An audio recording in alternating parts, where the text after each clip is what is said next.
প্রতি বছরের মতো এবছরও পয়লা বৈশাখের দিন ভোরবেলা বেরিয়েছিলাম প্রভাত ফেরিতে।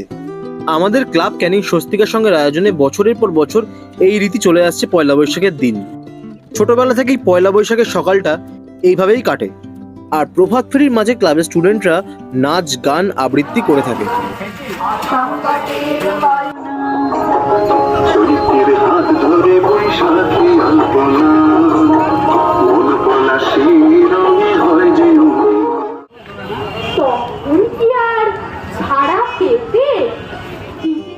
আর তোমাদের সবাইকে জানাই শুভ নববর্ষের প্রীতি শুভেচ্ছা ও অভিনন্দন।